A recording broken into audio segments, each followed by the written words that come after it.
State Government Finance Committee to order. Members, in your packet, we have some housekeeping items to take care of. First off, we're going to go over the meeting minutes from October 12th, 2017. And Representative Kunesh Podine, do you want to move those minutes? So move. Actually, oh yeah, you were there. Okay. Representative Kunesh Podine moves the approval of the minutes. All those in favor, please say aye. Aye. Those opposed? The minutes are adopted. Members, too, thank you for coming the day after Halloween. Hopefully, you had some great trick-or-treaters. I am going to do the most terrible thing and try and get rid of some of my candy that I have left over, so enjoy that. And enjoy that. And then also, too, members, some of my colleagues reminded me that, we are blessed to live in a great state, and we've had some recent incidences involving security that are of a very serious nature. New York just being yesterday, and of course the Vegas incident that happened, a couple of weeks ago. And since we've kind of taken up this issue of security, I think it just highlights the importance of having security when we're talking about major events that the state has involvement in. And so, today, I just want you to keep in mind those folks in New York and obviously the victims of Vegas as we talk about the issue of security and making sure that Minnesotans are safe. So with that, if Mr. Vekich, if you want to join us, and I don't know if Mr. Evan wants to join you at the table as well. And I understand that Mr. Vekich, he has supplied us with some information at our request, and you have a statement that you would like to start off with as well. And let me just find it here. Members, just in your folder, it should look like this. And Mr. Vekich, if you would, try not to maybe read it verbatim, but if you can paraphrase it as much as possible, we'd appreciate that. So, Madam Chair, Representative Lilly. I'm guessing you're going to want questions and stuff at the end, but I'm just curious where we're going. Are we going to have another hearing as well, or is this kind of it? Because You know what, Representative Lilly, I haven't thought beyond just the first hearing that we had. The reason that we're having this hearing is because at the last hearing we ran out of time. We'd already spent 2 hours as a committee kind of going through things, and I didn't want to take up any more of individuals' times at that moment. So we're having this to kind of clean up who we originally called in to have testimony. I know that since that hearing, I have some more questions, and I don't think I see Mr. Tulte here, but I'm going to be following up with some questions that I have for him. He supplied us with some additional information since the last committee hearing. So I think that members obviously will have more questions as we go, and I don't know if it depends upon if we have another hearing here in another couple of weeks, or we might have it later on, closer to session. It all depends. Representative Lilly. thank you, Madam Chair. It's just funny. I had to run because I had to go to my leave for my other job, but so I didn't hear the whole thing. So I followed it on the newscasts and whatnot. But it seems like everything I see is, and I guess maybe I'm confused, but isn't the company that was doing this, they're not on board? And then the leadership at the stadium is all new and are on top of it. So I don't know. I mean, it seems like we're kind of kicking a dog that's already been put to death, maybe.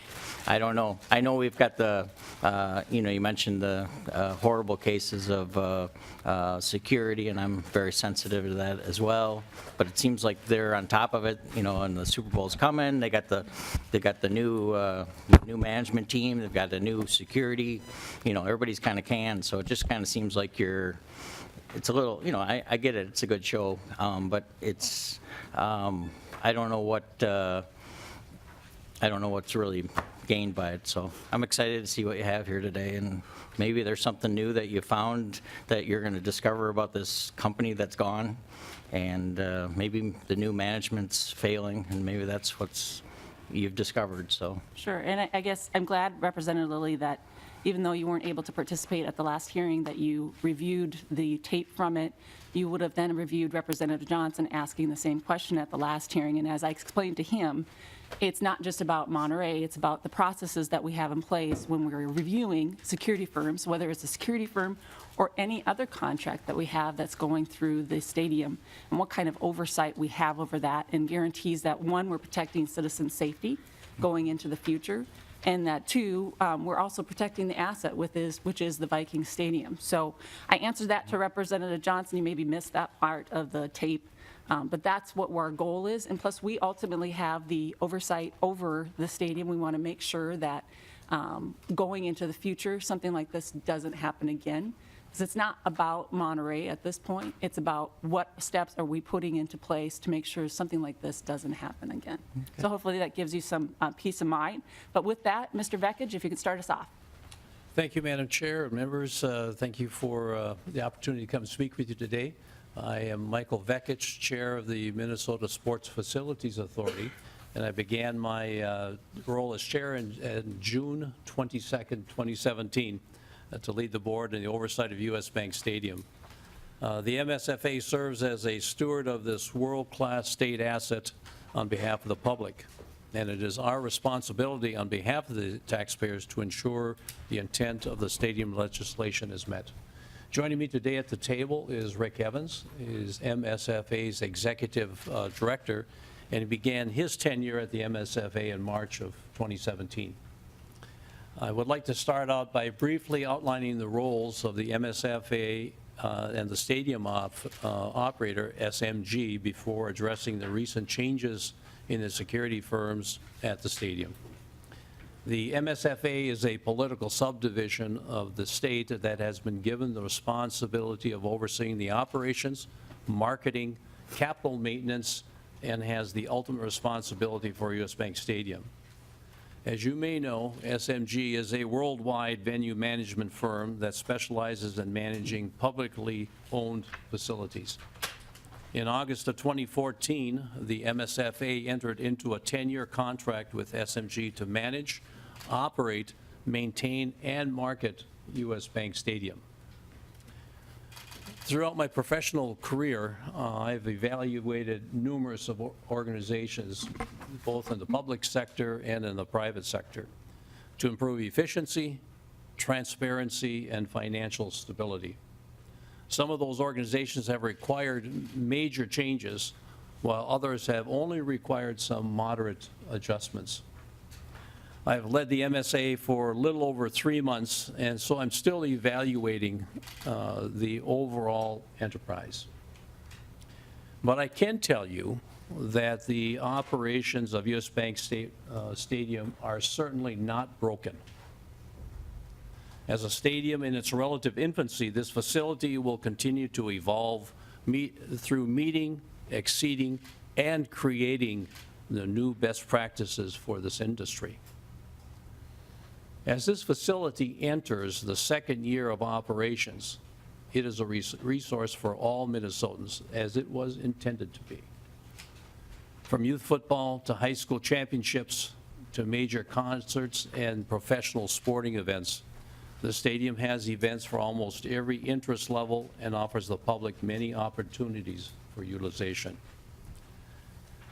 I must tell you, members and Madam Chair, that I'm proud of the work that is being done at this facility.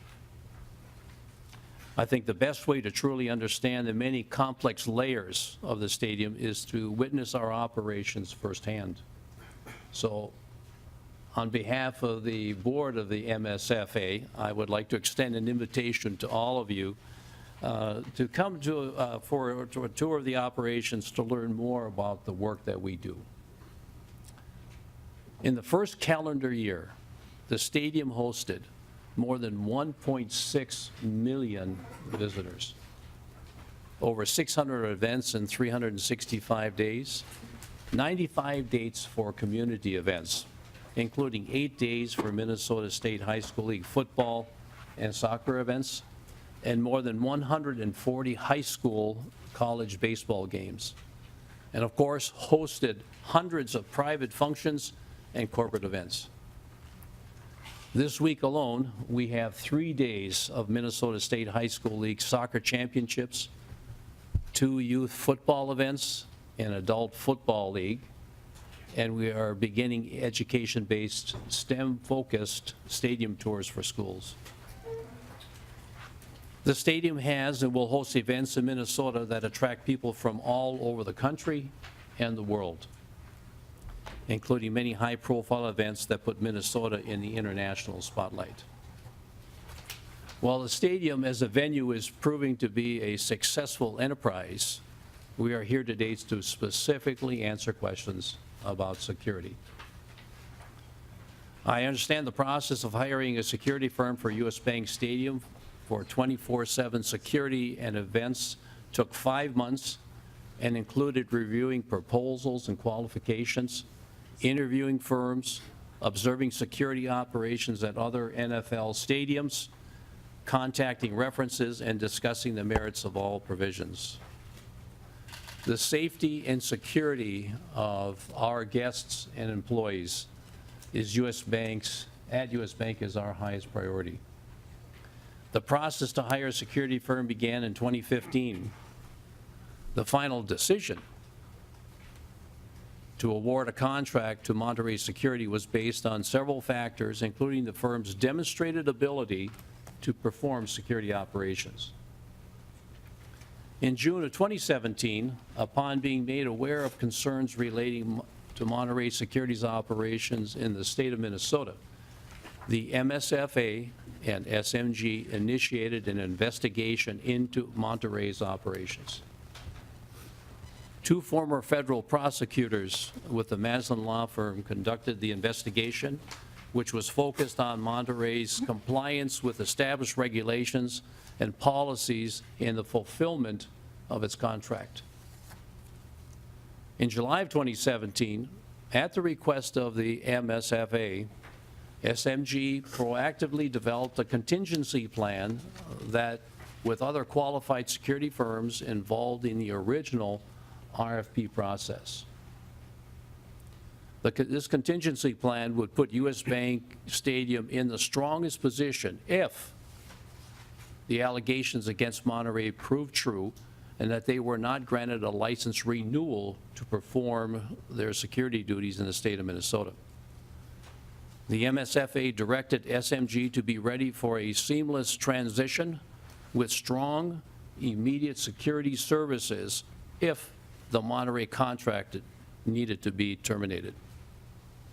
The Maslin law firm's findings were finalized in late September. The investigation uncovered very serious breaches of representations and warranties in Monterey's contractual obligations, to include some of the following. Monterey used creative job titles as justification to ignore state requirements for the private security industry. Monterey consistently employed people with disqualifying criminal histories, including felonies, to perform security at US Bank Stadium. Monterey had not conducted proper background checks on individuals who were providing protective services. Monterey failed to properly train its employees in accordance with the state law. And potential billing irregularities, which we continue to investigate, and if found, will be addressed. After receiving the complete Maslin report, with the MSFA's permission, SMG finalized contracts with Whalen Event Staffing Services and G4S Secure Solution, and notified Monterey that its contract had been terminated. While Monterey's failure to comply with established regulations and policies did not lead to any operational security issues at the stadium, it was SMG's and MSFA's fiduciary responsibility to terminate the contract. The transition from Monterey to G4S and Whalen occurred on the evening of September 25th, 6 days prior to the next Vikings home game, and went very, very smoothly. G4S and Whalen have integrated qualified people previously employed by Monterey into the respective operations at the stadium. The decision to terminate Monterey was made in the context of serving our foremost priority, the security and safety of our guests and employees, and it continues to be our highest priorities. Madam Chair and members, thank you for the opportunity to address you, and we are available to address any questions you may have. Thank you, Mr. Vekich. Just wanted to comment on the one last thing that you've got here. You said, while Monterey's failure to comply didn't result in operational security issues at the stadium, I assume that you're excluding the protesters getting access into the stadium because they had still followed procedures. Is that safe to say?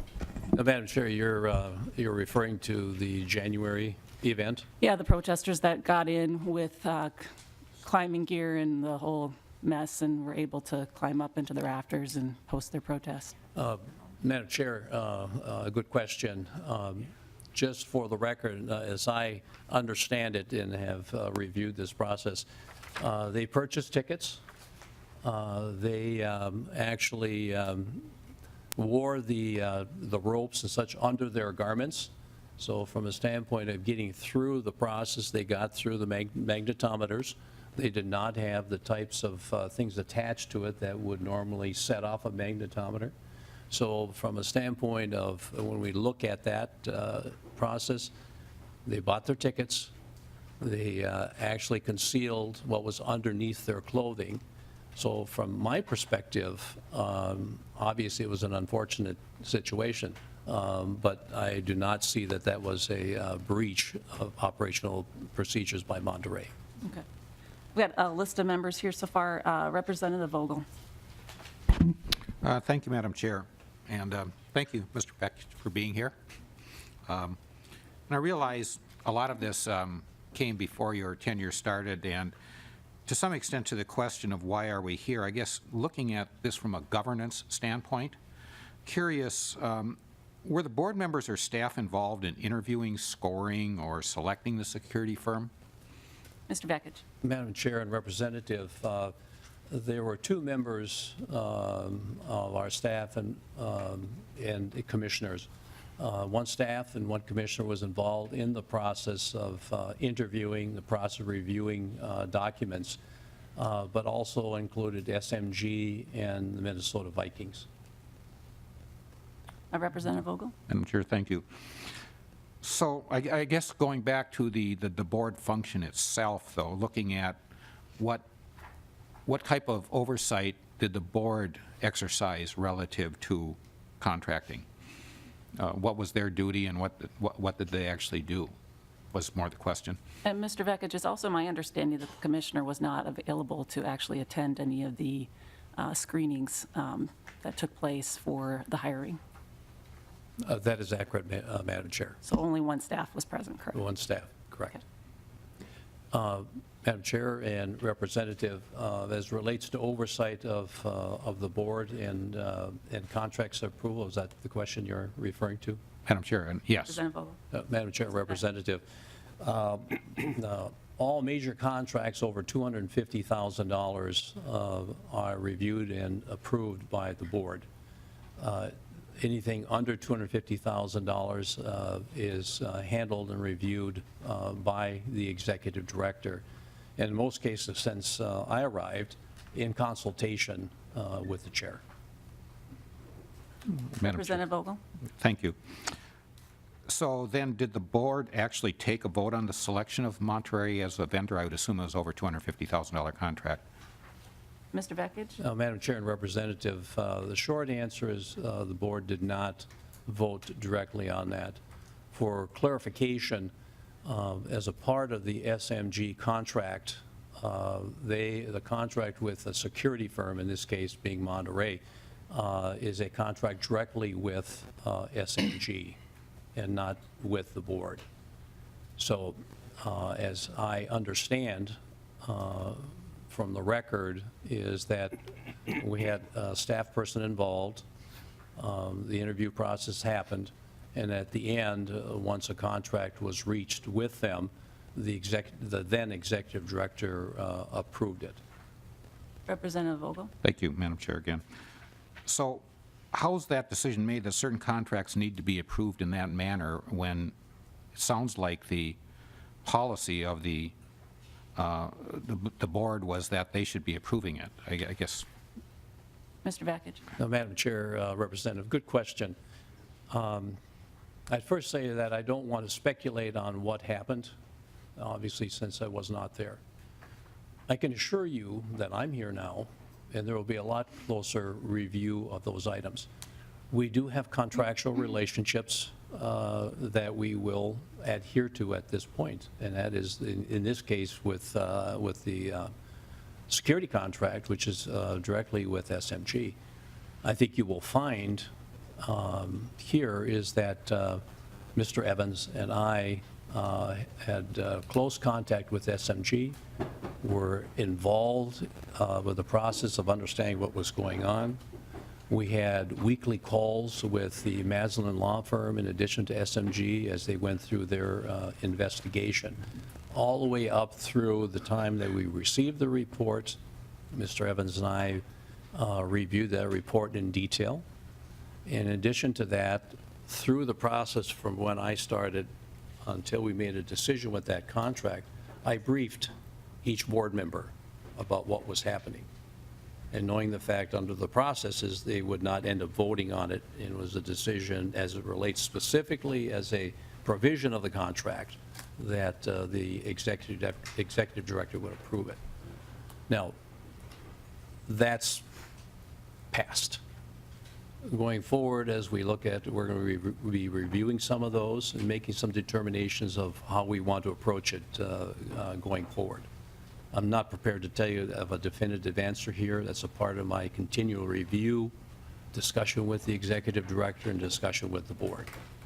But the oversight of the new contracts and involvement, both Mr. Evans and I were involved and kept well abreast of what was happening. Representative Vogel? Madam Chair, thank you. Much appreciated, of course, your involvement, and not questioning what you've been doing since. I guess what I'm going back to is kind of why we're here in the first place, and looking at the authority that was given to that board, as all boards have authorities, and how that authority is being exercised. So that was the reason for the questions, and I guess as a follow-up, you know, I've always looked at it as a board function. You can delegate the authority, but you can't delegate the responsibility. And with you guys there, I may not be concerned about that because you understand that you'll exercise it properly, but from an oversight standpoint and from the authority that the legislature has in putting together this entity, I guess my question is do you feel that in the statute that the duties and responsibilities, especially as you referred to here, the fiduciary responsibility, is well enough documented and described that whether you're there or somebody else is there, that we would never run into this again? And that's really what I see as the purpose of us being here to a large extent, is ensuring that we go ahead no matter who is operating this, that they know exactly what they have to do. Mr. Vakich? Madam Chair and Representative, thank you for that question and overview. I understand the governance of what you're getting to. Again, I would answer the fact is that I'm not going to speculate on what happened with my colleagues prior. Had I been here at the time in negotiating those contracts, would I have done it that way? I would not have. However, going forward, this is one of the processes we are going to be reviewing going forward. As it relates to oversight, let me tell you very clearly, there is strong oversight right now, and there will continue to be. As we review the governance process, and Mr. Evans and I have been looking at this very carefully since we both arrived, we will be making some recommendations to the board soon here as we get through our work. But yes, the message that you're sending is very loud and clear, and it is accepted, and that's the route we will be going down. Representative Vogel? Well, thank you, Madam Chair, and I appreciate the responses, and I guess just getting back to the point of why are we here, I guess just going further and looking at things further, I'd like to make sure that we, as the appointing authority for the entire entity, are looking at what's there, what's directing these people, what are their duties and responsibilities, so that it's clear, because, like I said, we're fortunate now that we have somebody watching, but we still need to, I think, as the appointing authority, keep an eye on this. Thank you. You make a very good point, Representative Vogel. I think what stuck out at me and what Mr. Vekich pointed out is that because Monterey was hired by SMG, they're the ones that are responsible and not MSFA. And that's alarming to me, because then that means that this problem can be, if it's not for Mr. Vekich being there or Mr. Evans being there in the future, then some other future board can make the claim of, well, it's SMG's hire, it's not our problem. And I just, at the end of the day, like you said, the buck stops with the legislature, because we ultimately are responsible for oversight of the MSFA. They're responsible for oversight over SMG and so forth. So, yeah, you raise a very, very good point. So, Representative Quam, to that point? Thank you, Madam Chair. And you can delegate authority, you cannot delegate responsibility. And looking through the reports and correspondence, it indicates that SMG never exercised its contractual right to perform an audit. And you're talking about oversight in the response here. Can you clarify, have they since done audits? Or if we're hiring SMG, giving them authority to do something, and they don't even exercise the right to audit, what oversight can we trust them to be doing? Mr. Vekich? Madam Chair and Representative, thank you for that question. Again, I won't speculate on what was done and not done as it relates to that. However, Mr. Evans and I have been very clear with SMG, and the new contracts with the G4S and Wayland include expanded audit provisions. Mr. Evans and I have reviewed what is referred to as the quality assurance plan that's in place now, and that will include several types of levels. If I can, I'll just share that with you, a few items that what they'll be looking at. There'll be annual training and license inspection, the quarterly invoice and recruitment audit, staffing and identification of case audits, card audits, internal staffing and incident report audit, and a third-party red team audit.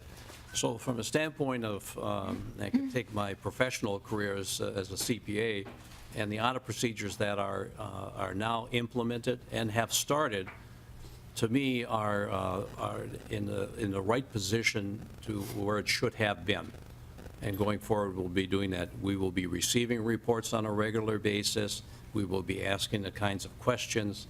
Mr. Evans and I have also asked SMG to make sure that we are meeting regularly with the general managers of G4S as well as Wayland. So you will see a different level of involvement, from the chair's role, the executive director's role, and the board will be regularly updated. And if I may, Madam Chair, just add a footnote to this, is that I update the board members regularly. I try to touch base with them at least every 2 weeks to bring them up to date between board meetings, just so they understand what's happening, within U.S. Bank Stadium and current issues. Representative Detmer? Thank you, Madam Chair, and Mr. Vekich, thank you for being here. I know starting June 22nd, 2017 started to be a very busy day for you, and it's been that way probably going forward now. And whenever I ask questions, I try to put myself in the same shoes of the people that I'm maybe asking questions. And my experience in security and intel, being a retired chief warrant officer in the Army Reserve and deployed during Iraqi freedom and enduring freedom, my job was to provide intelligence to our troops on the ground, the commanders, and make sure that they had the information they need to deal with the enemy. And we are dealing with enemy here when we talk about security and safety of our facilities. And I found out that when you're dealing with intel and in security, you have to be right all the time, whereas those that are trying to do harm to us only have to be right one time, successful one time. And so that's why I think the job that you're tasked to do is so important. I know that's one thing that kept me up late at night during the war was I getting the right information out there.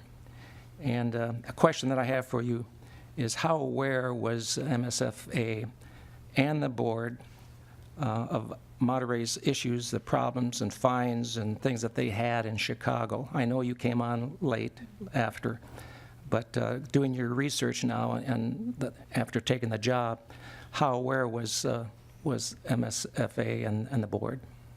Mr. Vakich? Madam Chair and Representative, let me just ask a clarifying question, if I may.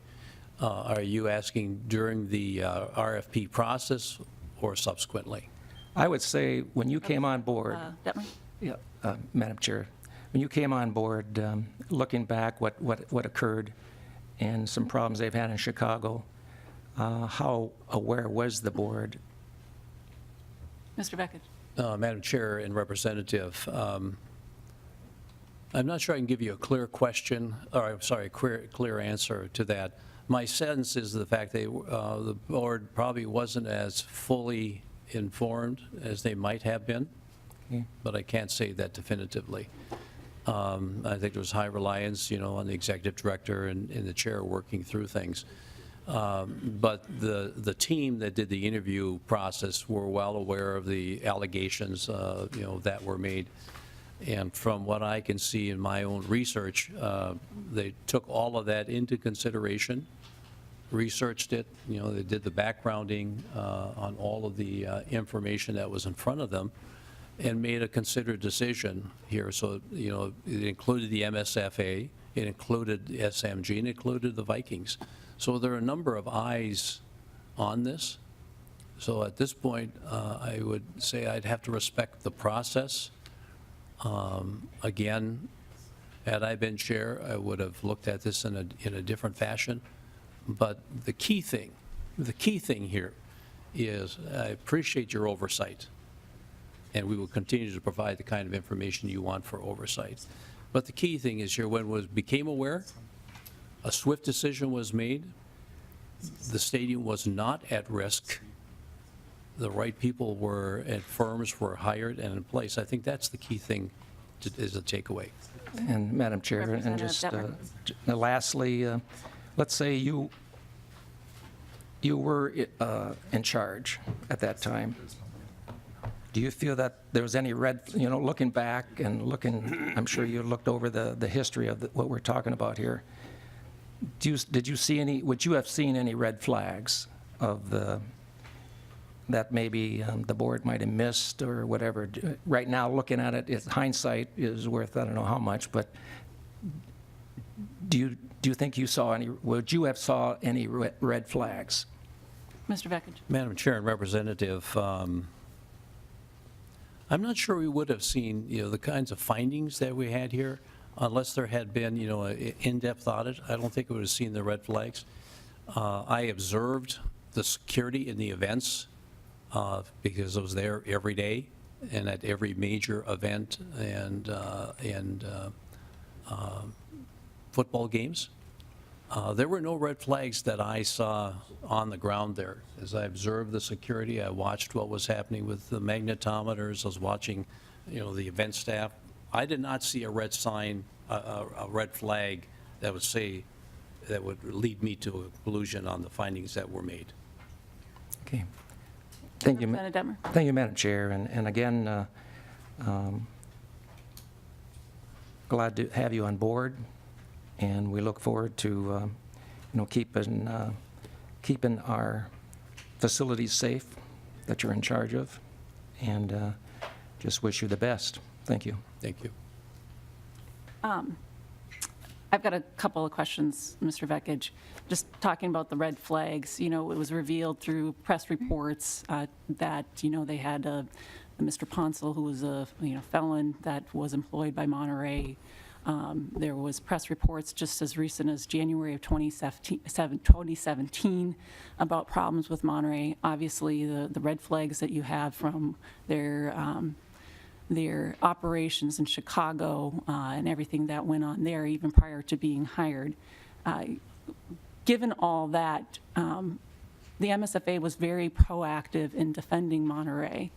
And given all of the information that they had available to them about Monterey, do you think that it was appropriate for them to go to bat for them as vigorously as they did? And is that something that the MSFA board will be doing in the future with any contract vendor? Madam Chair, thank you for that question. I won't speculate as to what you've just described here, since I'm not fully aware of those items you described. But I would say that once the MSA was aware, and my immediate predecessor in Mr. Evans took immediate action along with SMG to have an investigation done independently of what was occurring at the licensing board. I think that's the most important piece of that. As it relates to if I were in a similar situation, would I do the same? I think people know me well enough. I've based my decisions on facts.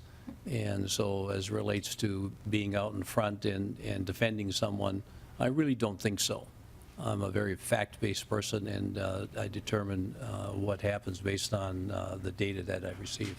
Mr. Vekich, certainly, you're off the hook. You're just coming into this job. You're kind of inheriting all of these issues. However, we have 3 current board members that have been there since the get-go.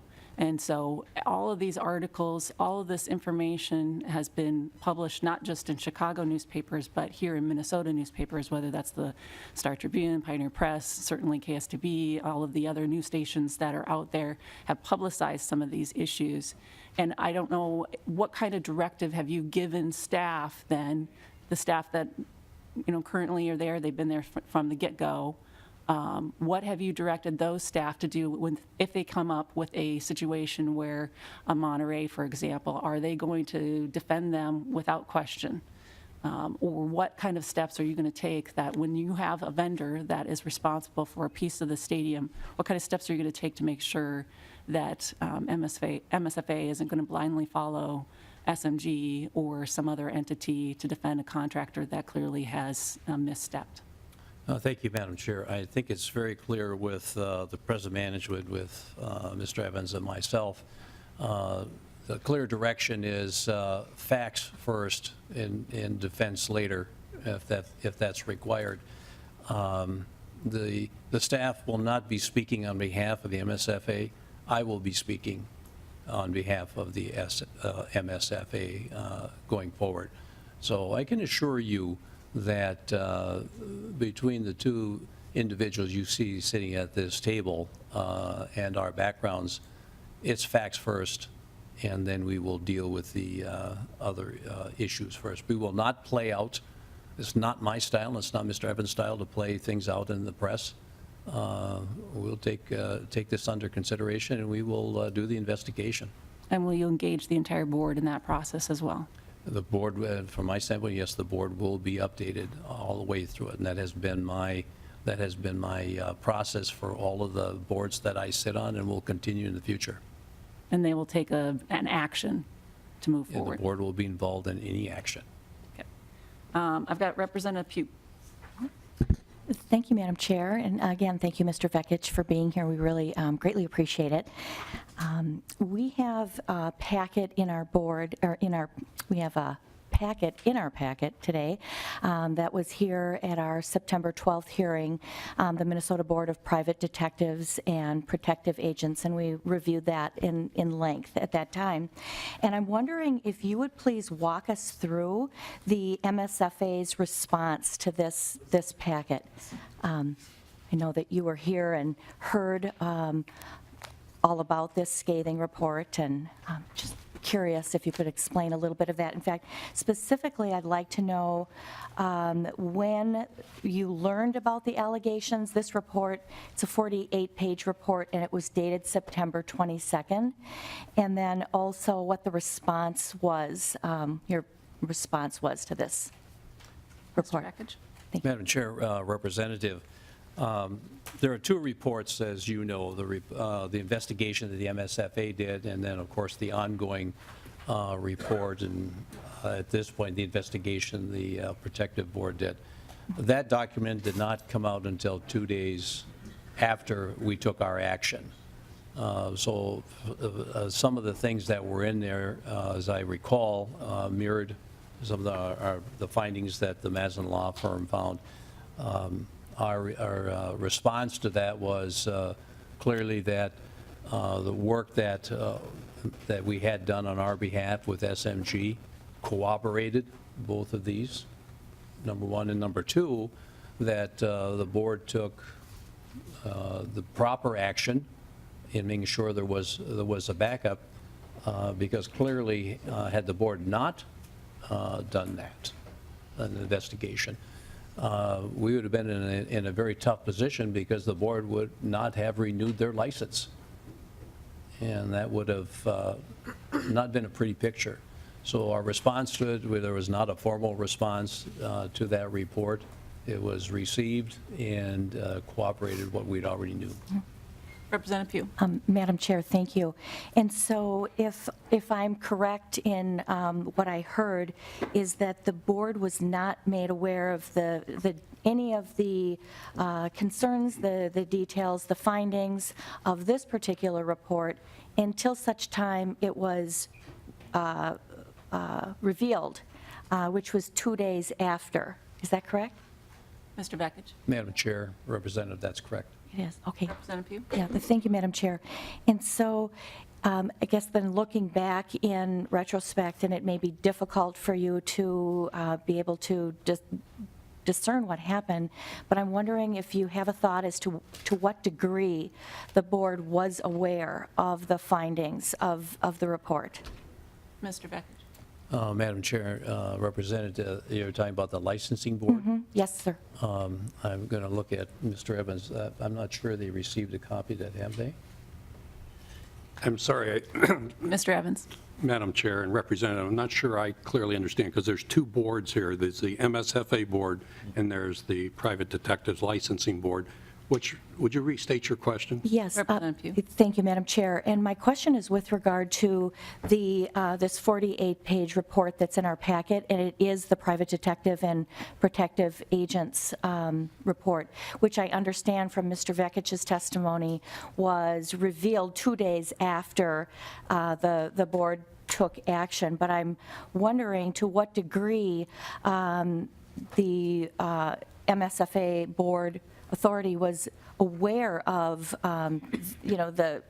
any of the potential findings. This could not have been, maybe the specifics were shocking, like they were to us, but I'm wondering to what degree you were aware of the issues. Madam Chair and Representative, if I can just step back. When we first heard that there was an investigation, or even before that, complaints had been filed with the licensing board, I contacted that licensing board to confirm that fact, and I was told, and I think properly so, that they could not confirm or deny whether complaints had been filed or accusations.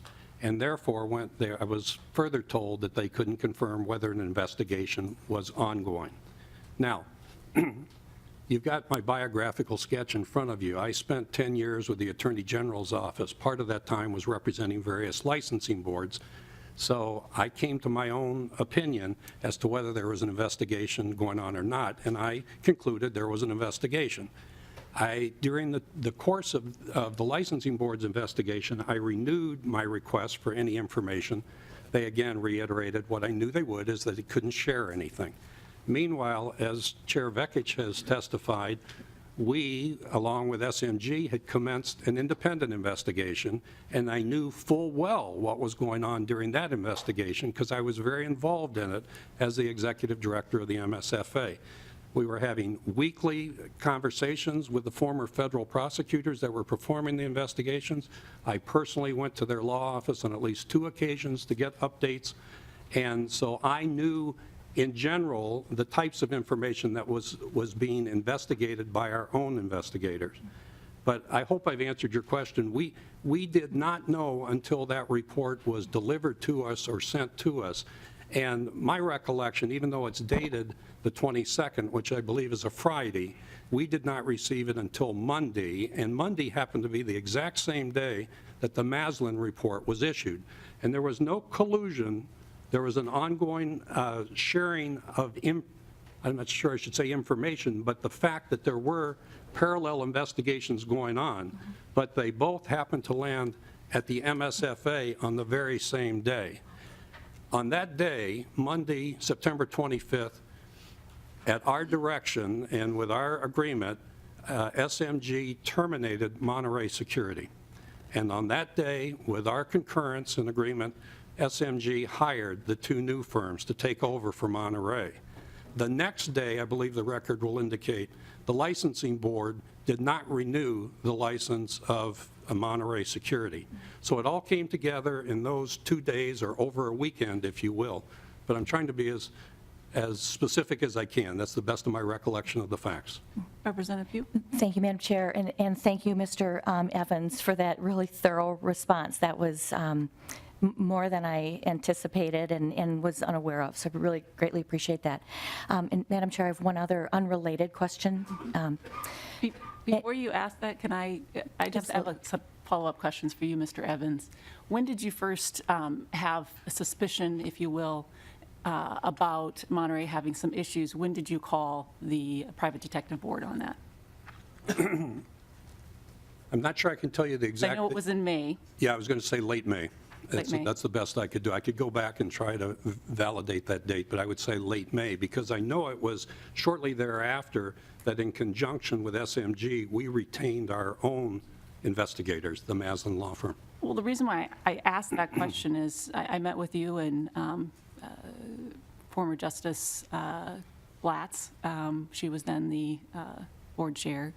And I had a conversation with you about the problems at Monterey. There was reports that came out and the whole issue. And I got the impression from you at that time that you knew nothing about any of this and that nothing had given you any inkling that this was a problem. And then in August 20th, I met with you and Mr. Vekich to talk about this issue as well. And I got the sense then it still seemed shocking to you guys that this had happened. So I'm just a little confused about when you knew the information and kind of how you're sharing that with the legislature so that we make sure that there's proper oversight. So why don't you give that some thought? And Representative Pugh. Thank you, Madam Chair. And so my question is for Mr. Vekich. In your opening remarks, I believe it was, or actually it was Chair Anderson that followed up with regard to the security breach that occurred. You know, those individuals that sounds like were paying customers and access the facility wearing their ropes and, were not detected in any way. Certainly no one knew what their intent was.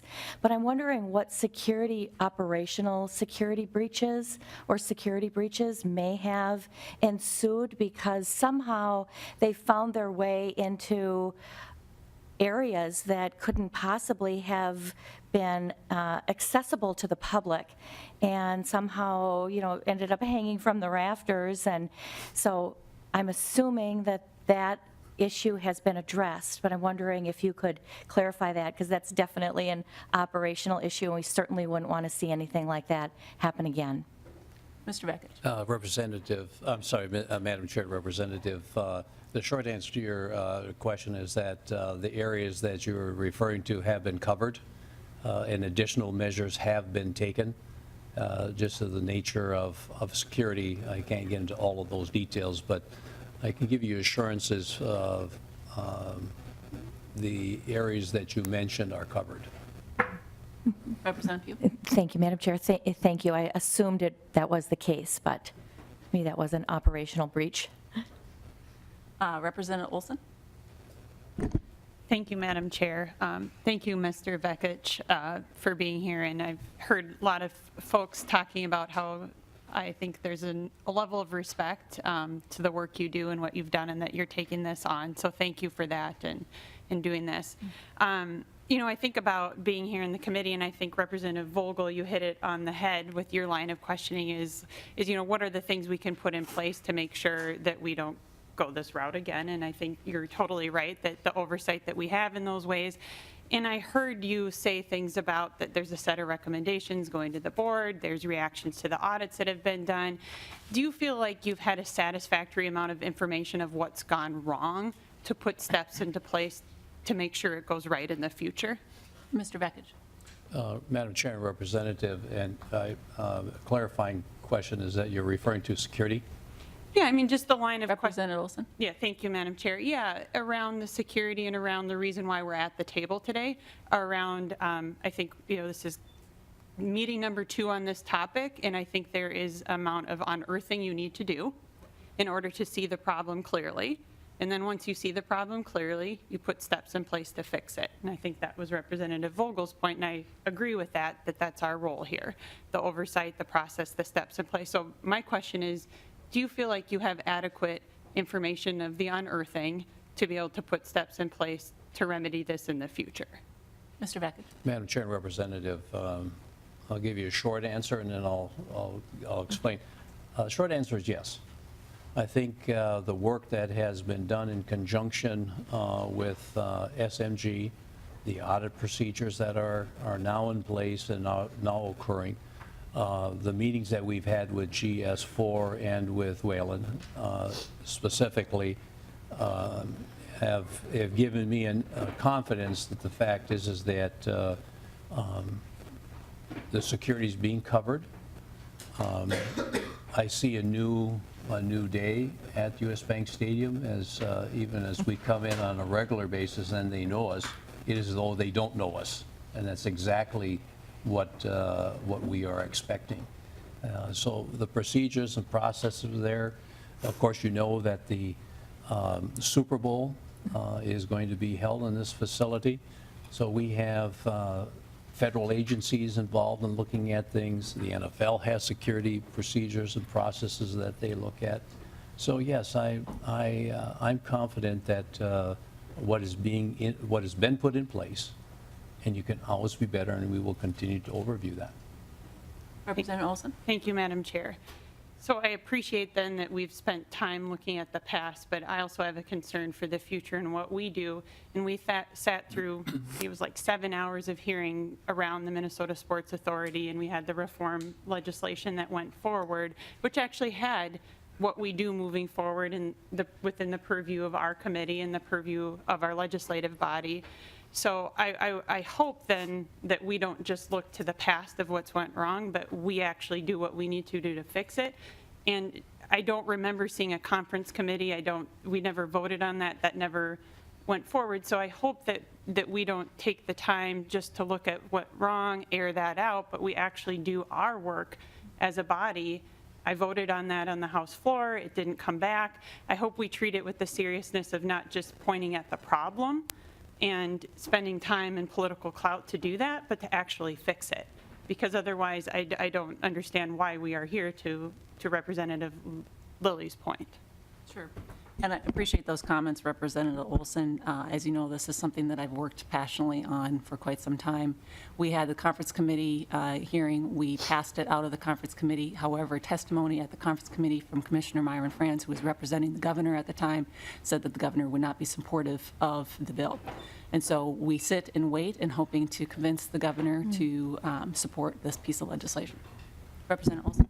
Just to a follow-up point to that, was the conference committee report signed and able to go back to the floor for a vote, or would it have been able, could we have had more time earlier to fix the problems? I mean, the breakdown, I don't want to have it pointed specifically to a breakdown that I don't think is fairly characterized in that. Representative Olson, it was signed, it's on the floor. We worked diligently with Commissioner Franz, who was representing the governor on this issue. We addressed some of the concerns that he had expressed. So yeah, we've done everything that we can. We're just waiting for the governor to sign off on it. So, Representative Benton. Okay, thank you, Madam Chair. And I'd like to welcome Mr. Vekich to his new role. I was not able to be here at the last meeting, but I have had personal experience on working with Mr. Vekich to bring stability to another organization. And I've seen firsthand the skill, integrity, and leadership role that he brings. And given the serious challenges of the MSFA previously, it's leadership that we desperately needed. And I know things that are important to you from my personal experience: process, transparency, accountability. So I do have some questions. You know, the new firm, G4S, there was some concerning coverage related to that. And I guess I just want to know if you can explain in general your involvement as the new chair in the day-to-day basis with the MSFA board, in your role as new chair, and what you've identified changes, what changes does the MSFA need to make to avoid situations like this in the future? Mr. Vekich? Madam Chair, Representative, thank you for your comments. Obviously, you learned from the past, and some of the situations were quite concerning to me as well as to Mr. Evans. I think we have put into place a lot of more transparency, number one. Secondly, a lot of communications with the board members in between meetings. And as something arises, I make sure that they are aware of what's happening and some of the directions that we're taking. And that's what will continue to be. We are looking at an overview of some of our operating procedures now, taking a look at some of the bylaw provisions. Our contracting provisions are quite extensive and obviously follow a lot of, the state procurement. So we're looking at those. Those pieces are pretty strong here and operationally. And our role today here is oversight. SMG is our operator day to day, and they do the work. So it's incumbent upon the executive director, my role as chair, to make sure that all of those provisions of that contract are adhered to, oversight, meetings, and I can assure you we have lots of meetings, to go through things. And that could include MSG with the Vikings, et cetera. So you may be asking, are there some large changes that I have on hand right now? No, I don't. Tweaking and tightening, yes. Representative Fenn? Are you able to go into some of what you've identified that does need to be tightened a little bit more, or in what you identified going forward, where you see you'll go with these changes then? Mr. Vekich? Well, Madam Chair and Representative, I think some of them clearly are on the communications piece, especially with the board members. The communications between Mr. Evans and myself is very, very strong. Secondly, we'll take a look at the procurement process and at what levels approvals are held at. Should it stay at the $250,000 level? Should it be lower? We're looking at that. This is something that is consistent within, within state and local governments where their executives have charge over that. And the biggest piece will probably be, and I won't get into specifics today, we can come back and talk at another time, is really around the accountability factors and the metrics to measure that accountability, and we're working on that. Representative Fenn? Thank you, Madam Chair. And I think I've heard it more than once today that it was within the contract of SMG to do the hiring of the security firms. Is that correct? That is part of their contract? Mr. Vekich? Madam Chair and Representative, that's correct. Representative Fenn? Thank you, Madam Chair. And I think just one final question. Is SMG, are they, and you yourself, are they willing to work with you for you to have a great impact in the directions that they go that you see best for the MSFA? So are you inserting yourself, working with them? What's that relationship on a day-to-day basis like? Mr. Vekich? Madam Chair and Representative, I can give you a confident yes to your question.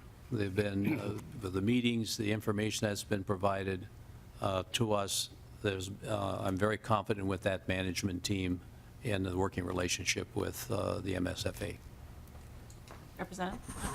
That's it, no further questions, thank you. Representative Uglum? Thank you, Madam Chair. Thank you, gentlemen, for coming this morning. It might be snowing outside, so hopefully we'll get you home in a reasonable hour here. My question is for Mr. Vekich also. And in your opening statement, you mentioned the potential billing irregularities and that you're continuing to investigate.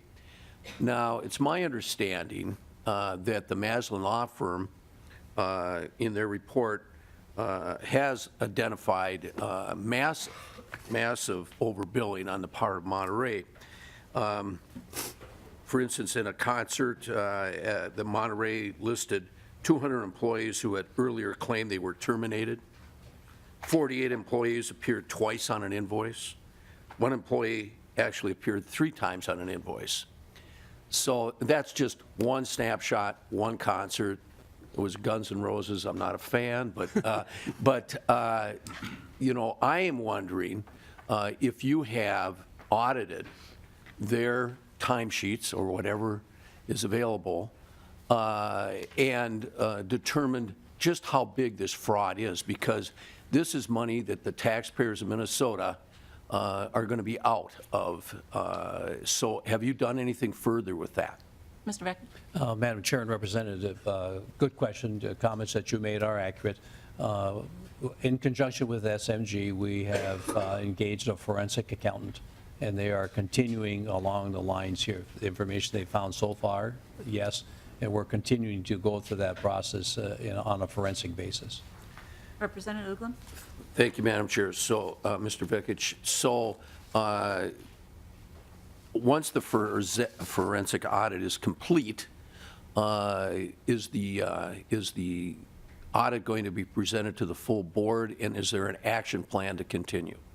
Mr. Vekich? Madam Chair and Representative, the findings of that will be presented to the board, and we, whatever action is necessary to recover, we will take. Okay. Representative Uglum? Thank you, Madam Chair. Well, I guess I'd just like to conclude with a couple of comments, really. I'm very concerned about this entire issue. I think that we learn from our past mistakes, and I know we've dragged some of this through a little bit in terms of Monterey security, but it's actually my understanding that Monterey now is under investigation in Chicago and has lost the Buffalo Bills contract. That's my understanding so far from what I've heard. So I think some of this is good, not only for the state of Minnesota, but for other people involved with Monterey. And in Monterey's letter back to the board, they talk about the billing irregularities being just a software error, which is astounding to me, that they would blame something like that on software. And in no form have they even offered to return monies to the state and to SMG and to the board here. So I'm hopeful, and your testimony has been very impressive today, but we do have the Super Bowl coming up, and I know it's an NFL issue in terms of security, but the stakes are very high. And we've gone through this situation with a very inept security firm, and hopefully we have a much better one. I understand security, and Representative Detmer mentioned it. You can't be 100% all the time, but you sure strive to be that way. And we have very big stakes coming up here very shortly, and your task is a great one. So thank you for your testimony, and I certainly hope that you get some money back from Monterey for us. Thank you. Representative Quam? Thank you, Madam Chair, and members. If we don't learn from the past and make sure we implement corrections, improvements, and changes, we aren't doing our due diligence and the responsibility to our citizens to try and avoid and minimize the risk. And in the last meeting, I had asked some questions of SMG, and maybe since your responsibility is to understand, and you've mentioned that you have looked at some of the procedures and policies, SMG refused to answer this committee that has oversight authority, the number of security, ambassador, and guest personnel at past events. It'd be nice to understand what are the total number of outfits and badges that were being issued, and what was that supply during Monterey, and how are all those accounted for? None have been taken as souvenirs, especially the T-shirts, because that adds a risk, because at the Super Bowl, it's not just the Super Bowl. There's a week to 10 days of events, and somebody having that T-shirt might be thinking, well, I can sneak in or have access. Getting to that point, they also refused to give this oversight committee a list of old and new procedures so that we could understand what the changes and improvements are. They said, well, we can't release that to you. I'm assuming that your board is somebody they could actually release that to. Somebody has to have oversight to see, yes, things were changed, and what were they? Is that something that you or the board have seen or have access to? Mr. Beckich? Madam Chair and Representative, the short answer to that question is yes, Representative Kwong? we do. Well, thank you. In the review of past errors and being able to, resolve them, prevent them from happening, one of the glaring ones is even the employees that were subject to a background check, we heard, were some disqualifying offenses. When I reviewed the documentation that I've been able to see, multiple people had convictions, weren't arrested, weren't accused, had convictions of falsification of documentation, theft or possession of stolen property, assault, and even illegal possession of a firearm. Do we have anyone that is reviewing these background checks? Because obviously, yeah, I'm checking the box. We did background checks. Do we have anyone that is auditing those background checks to confirm that some of these things aren't with the new people? Mr. Beckich? Madam Chair and Representative, the information I shared earlier in my testimony about the quality assurance program as it relates to that, one of the specific things is to be testing exactly those background checks. And just to give you a footnote to this, both firms do their own internal background checks in addition to the BCA doing their checks. So there's a double work that's being done by both of these firms. So if something's found one place and another, they're very particular about who comes into this facility. And yes, there are audit procedures that will be testing that process. Representative Kwong? Thank you, Madam Chair. I hope that this committee can have a view of some of that information so we can be reassured, because we do have oversight, and I have some concerns. There's been documentation of violations, including falsification of required forms and documents by G4S. They're a large company, so I hope that you have that overwatch. And then how can SMG or the stadium give credentials and badges? And we were told you've got the printer and the stuff there. How can you give them out to people without knowing their name and having a picture, et cetera, of them beforehand, those credentials? Because frankly, they would already have to be known in order to go through a background check, because you don't snap your fingers and have that appear. You got plenty of time. And they also have to go through training.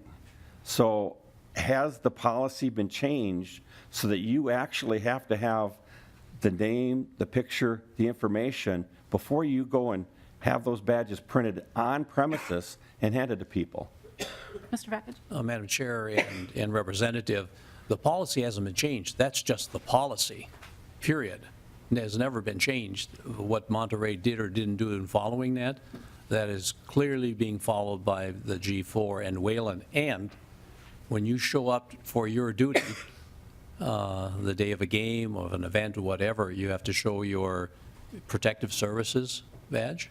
You have to show your ID, and then that has to be then corroborated on a listing of people that have authorization to get into the stadium.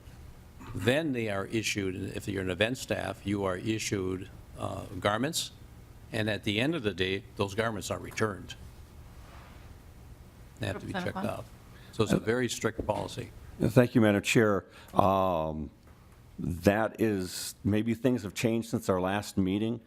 The information we were given at the last meeting is that SMG was printing out badges, credentials, without having a name, without having a picture. And hopefully you can get back to the chair and the committee, verification that they're actually following procedures instead of just trusting that they're following procedures.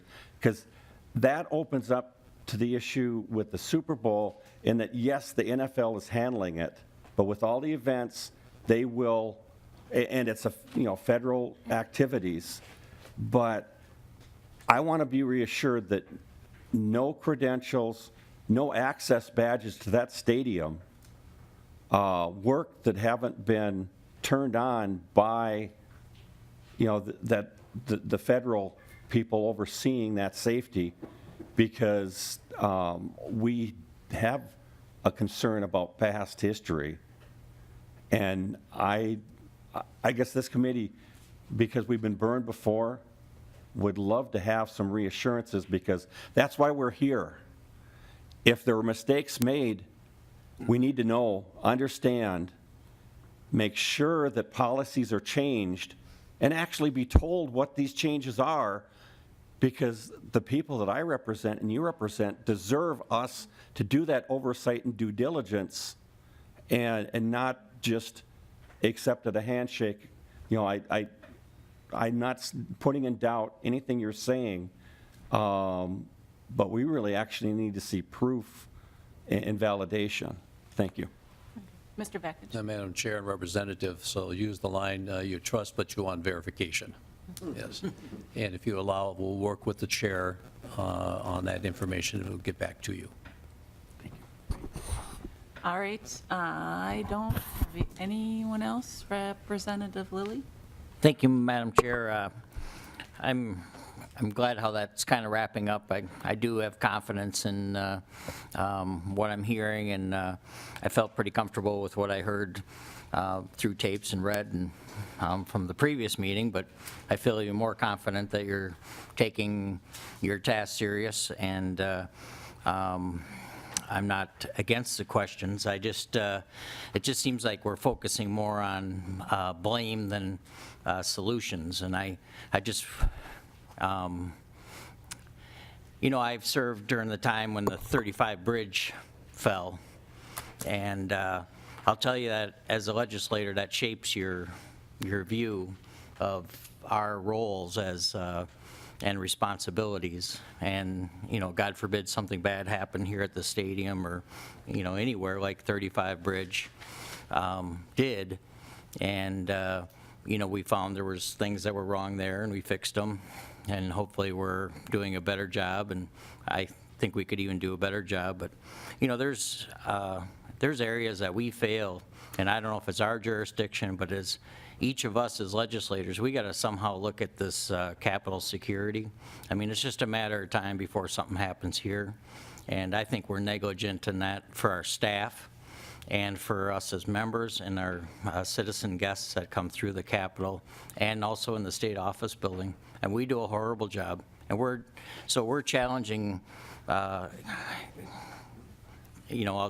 and the Mall Americas of the world and the stadiums, and we expect them to do a good job of keeping things safe, but we do a horrible job of keeping this Capitol safe, and it's just a matter of time before something happens, and it's not that far of a stretch to see something bad happen. If we've all saw what happened in Vegas, I mean, every day they're facing such diversity and concept of these, these evil people that do bad things, I mean, who would have thought a sniper from 300 yards or half a mile away or whatever? I mean, it's just a world that we would never even think of. So I'm glad we're talking about it. I just wish that we were more focused on solutions, and I'm glad that you're dealing with it. I mean, I don't know, with that volume of staff, I can't imagine that one of them's not going to be bad, of course. I mean, it happens in industry, and we've all, I can think of staff that we've had here that haven't worked out as well. I won't mention them on both sides of the aisle, but, it's a complicated world. So I'm not totally against having discussion, but I'm glad that you're taking this serious, and the world is going to be focusing on us, and I'm excited about that. I was excited to have the stadium, but we got to do a great job and keep our people safe, and I just wish we were more focused on solutions. That's my only comment. Madam Chair. Representative Detmer? Yeah, and I look at the questions that were asked today, and I think we are looking at solutions. But sometimes before you take a look at the solutions, you got to look at the past and what led us to this position. And I think we did a good job presenting questions, and those questions were asked. And I know, Rep. Lilly, you work at the airport. I mean, any day now, something could happen at the airport. We're an open society. And we would love to keep it as an open society. The Capitol is the people's house. Anybody can go into the Capitol. They might not be able to park right next to it, but anybody can go in that Capitol. Anybody can come into this building, and I hope that we can keep it that way. But we have to be diligent in our security and the people that we put in charge of that security. And I really believe that the questions that were asked here were right, and it's our job as legislators to do what's right. So, thank you. With that, members, I just have some closing comments. I think the questions today were helpful in getting some idea of what steps you've taken so far in addressing some of these issues. I've heard a common theme from several different members about that we would like to see the MSFA do a better job of auditing the contracts that they have. So that means not just putting trust, it's the trust but verify, but not just putting the trust in SMG or the vendors that SMG has hired, but that you guys are double checking that work to make sure that we are protecting Minnesotans and protecting the asset that is the stadium for the state of Minnesota. So, obviously my bill that passed this last year from the House and the Senate was a step forward in addressing some of these problems. But I think today we learned that we have some more areas that need legislative oversight and maybe some stronger language. So I look forward to working with you, Mr. Vekich and Mr. Evans, to put down in writing those things, put that in law so that when you guys do leave, that it's not just dependent upon you two fellows, but that we have the framework in place so that anybody that comes forward and is serving on this board has the framework from the legislature of this is how we would like to see things operate so we can protect this very important asset and the citizens of Minnesota that attend events at that stadium. So with that, stay tuned, members. We'll see where we'll go from here, but I appreciate you coming in, and we are adjourned.